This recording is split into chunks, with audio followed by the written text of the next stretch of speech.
हम पॉलीमर में ये पढ़ रहे थे कि पॉलीमर्स जो है वो अलग अलग बेसिस पे क्लासिफाइड किए जाते हैं। उनमें से एक बेसिस हम डिस्कस कर चुके हैं कि वो कितनी तरह के मोनोमर से जुड़ा है, क्या वो आइडेंटिकल है, तो हमने उसे होमोपॉलीमर नाम दिया था, और यदि एक से ज़्यादा मोनोमर थे तो हमने उसे कोपॉलीमर दिया था।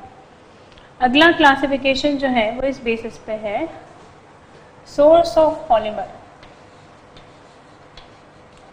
ये जो हाई मॉलिक्यूलर मास सब्सटेंस मिल रहे हैं उनका सोर्स क्या है, कहाँ से वो मिल रहे हैं।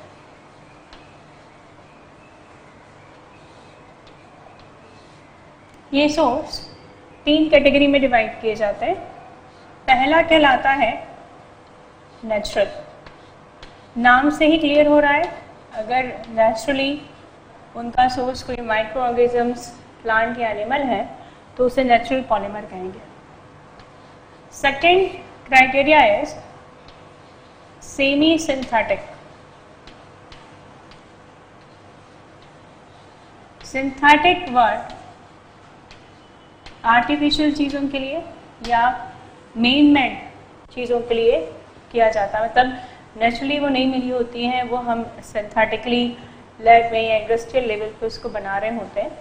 और यहाँ पे इसके लिए वर्ड सेमी सिंथेटिक आ रहा है, और वो इसलिए आ रहा है क्योंकि वो होगा तो नेचुरल, तो उसमें थोड़ा बहुत मॉडिफिकेशन किया जाएगा। एग्जाम्पल जो होंगे आप उसे समझ लेंगे उसको। और जो तीसरी वैरायटी है वो है सिंथेटिक।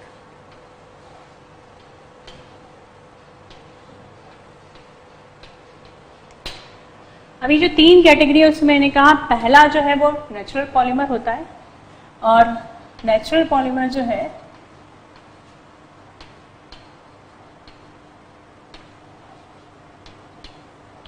उसमें वो सारे मैक्रोमोलिक्यूल्स आएंगे जो नेचर में माइक्रो ऑर्गेनिजम्स, प्लांट या एनिमल से मिलते हैं। और इनमें से मैक्सिमम का जो डिस्कशन होता है वो आपके साथ बायोमोलिक्यूल्स चैप्टर में हो जाता है। जैसे इस कैटेगरी में आप जानते हैं कार्बोहाइड्रेट आता है,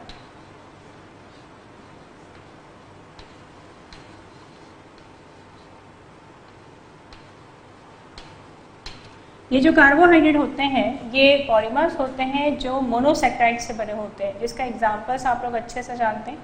कार्बोहाइड्रेट में आप इस कैटेगरी में स्टार्च को शामिल कर सकते हैं,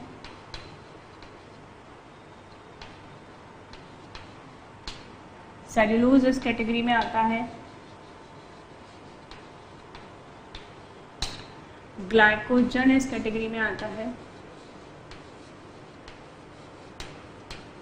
इन तीनों के सोर्स ह्यूमन बीइंग, एनिमल्स, कुछ भी हो सकता है। जैसे ग्लाइकोजन जो है वो ह्यूमन बॉडी में पाया जाता है, ये भी एक पॉलीसेक्राइड है जो एनर्जी सोर्स होता है। ये प्लांट्स की वॉल में पाया जाता है जो स्ट्रक्चरल मटेरियल मेनली कहा जाता है, और स्टार्च जो है वो फूड मटेरियल कहा जाता है प्लांट्स के अंदर। तो ये भी कार्बोहाइड्रेट नेचुरल पॉलीमर की कैटेगरी में आएगा।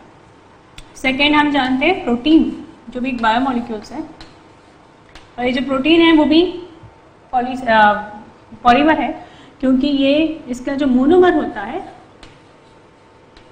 वो अमीनो एसिड होता है। अमीनो एसिड जब आपस में जुड़ते हैं पेप्टाइड बॉन्ड के थ्रू, क्योंकि पेप्टाइड बॉन्ड रिपीट होता है बार बार। जैसे आप एग्जांपल याद करें, हमने जब पॉलिएस्टर की बात की थी, जब टैरलिन और डेक्रोन को पॉलिएस्टर नाम दिया था, तो वजह ये थी क्योंकि उसमें ईस्टर बॉन्ड रिपीट हो रहा था तो उसे पॉलिएस्टर कहा था। वैसे ही जो अमीनो एसिड्स है वो एक दूसरे से पेप्टाइड बॉन्ड से जुड़े होते हैं, इसलिए पेप्टाइड बॉन्ड बार बार रिपीट होगा, इसे पॉलीपेप्टाइड कहते हैं। तो जब अमीनो एसिड इस तरह पेप्टाइड बॉन्ड से जुड़ते हैं तो मिलकर एक पॉलीमर बनाते हैं, दैट इज कॉल्ड प्रोटीन। और एक और है न्यूक्लिक एसिड, ये हमारी बॉडी का एक इम्पॉर्टेंट बायोमोलिक्यूल होता है, और जैसे कार्बोहाइड्रेट हमारी बॉडी को एनर्जी प्रोवाइड करता है, प्रोटीन जो है एक स्ट्रक्चरल मटेरियल कहा जाता है। हमारे बाल हो गए, नाखून हो गए, स्किन हो गई, सब में प्रोटीन मिलता है। वैसे न्यूक्लिक एसिड हेरिडिटरी मटेरियल कहलाता है, जिसका मेन फंक्शन होता है पेरेंट से ऑफस्प्रिंग कैरेक्टर ट्रांसफर करना। आप अच्छे से जानते हैं, इसके 2 एग्जांपल्स है, डीएनए और आरएनए, जिसमें डीएनए मेनली काम करता है कैरेक्टर को ट्रांसफर करने का, और साथ में प्रोटीन के सिंथेसिस में हेल्प करता है बॉडी के अंदर। वैसे ही आरएनए जो है वो प्रोटीन के सिंथेसिस में हेल्प करता है। ये भी एक पॉलीमर की कैटेगरी में आएगा, जिसका जो मोनोमर होता है उसे न्यूक्लियोटाइड कहते हैं। ये न्यूक्लियोटाइड जो होते हैं वो जानते हैं हम 5 कार्बन की शुगर, एक बेस और एक फॉस्फोरिक एसिड से मिलकर बना होता है। तो इस तरह ये तीनों एग्जांपल्स हैं। इसके अलावा सिल्क जो बहुत रिच फैब्रिक माना जाता है और साड़ियाँ, सूट और शॉल्स, बहुत सारी चीज़ें इससे बनाई जाती है। सिल्क के अलावा वुल, भेड़ से जो मिलता है, ये सारे के सारे नेचुरल पॉलीमर की कैटेगरी में आएंगे। मैक्रोमोलिक्यूल्स से, छोटे छोटे यूनिट से बने हैं, सबके अपने अपने मोनोमर्स है, मगर इसे हम सिंथेटिकली नहीं बना रहे, इसे हम नेचर से, प्लांट, एनिमल या किसी सोर्स से गेन कर रहे हैं, therefore they are called natural polymer. उसके बाद जो सेकेंड कैटेगरी आती है that is called semi synthetic polymer. अभी हमने जिक्र किया था इन्हें सेमी सिंथेटिक क्यों कहते हैं।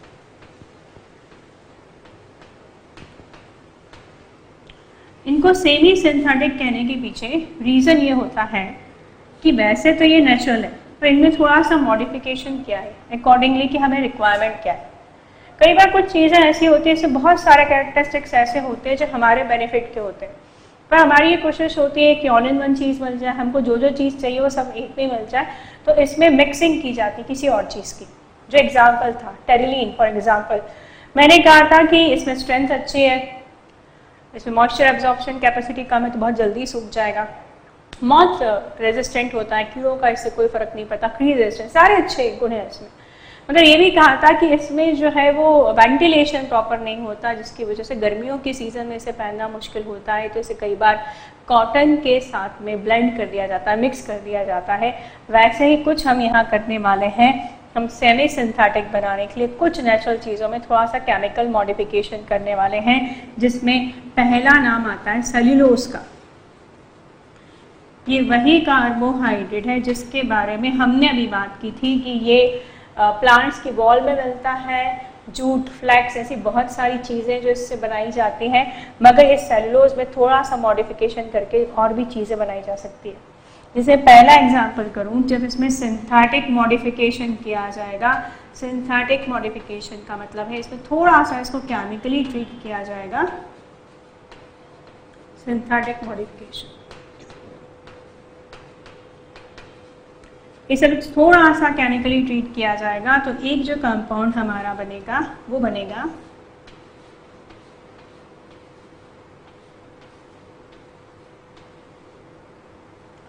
Cellulose acetate. Easter functional group जो होता है CH3CO, उसका हमने इंट्रोडक्शन कर दिया है सेल्यूलोज के अंदर। और ऐसा जो सेल्यूलोज एसीटेट बनता है, इसमें सेल्यूलोज तो नेचुरल पार्ट है, ऑब्वियसली कार्बोहाइड्रेट है, पर एसीटेट फंक्शनल ग्रुप डेफिनेटली जो आया है वो केमिकल मॉडिफिकेशन के थ्रू ही आ सकता है। इसमें ये जो सेल्यूलोज एसीटेट होता है वो आर्टिफिशियल सिल्क बनाने में काम आता है। आपने देखा होगा कुछ फैब्रिक ऐसे होते हैं जो दिखते सिल्क जैसे हैं, मगर वो एक्चुअल सिल्क नहीं होता। एक्चुअल सिल्क बहुत कॉस्टली होता है, तो इसलिए उसका एक कहना चाहिए एनालॉग बनाया गया है, दैट इज आर्टिफिशियल सिल्क। ये बनाने के लिए काम आता है ये। और इसके अलावा प्लास्टिक ज्वेलरी, मतलब कुछ ऐसी चीज़ें जो दिखती प्लास्टिक जैसी है, प्लास्टिक ज्वेलरी बनाने में भी इसका यूज़ किया जाता है। तो सेल्यूलोज एसीटेट कहते हैं इसको। उसी तरह एक है सेल्यूलोज ट्राइनाइट्रेट। इसमें जो सेल्यूलोज पोर्शन है वो तो नेचुरल है, अगर इसमें अगर ट्राइनाइट्रेट ग्रुप लिखा है तो नाइट्रो ग्रुप सिंथेटिकली इसमें इंट्रोड्यूस किया गया है। ये जो सेल्यूलोज ट्राइनाइट्रेट होता है इसे गन पाउडर भी कहते हैं, और ये जो गन पाउडर है, गन पाउडर के रूप में ये एक्सप्लोजिव के काम आता है। एक्सप्लोजिव सुन के हमें एक ऐसा यूज ध्यान आता है जो ह्यूमन बेनिफिट के लिए नहीं है। हम सारी चीज़ें ऐसी बना रहे हैं जो ह्यूमन बेनिफिट के लिए, हमने कहा ये एक्सप्लोजिव। अगर कई बार कोल माइंस होती हैं या बड़ी बड़ी चट्टानें होती हैं, उनको तोड़ने के लिए एक्सप्लोजिव लगता है, तो ये जो गन पाउडर होता है वो एक्सप्लोजिव के काम आता है, जो बेसिकली एक सेमी सिंथेटिक पॉलीमर का एग्जांपल है, क्योंकि इसमें नेचुरल चीज़ें थोड़ा सा मॉडिफिकेशन किया गया है। इसके अलावा ये बाइंडर का काम करता है रॉकेट फ्यूल्स में।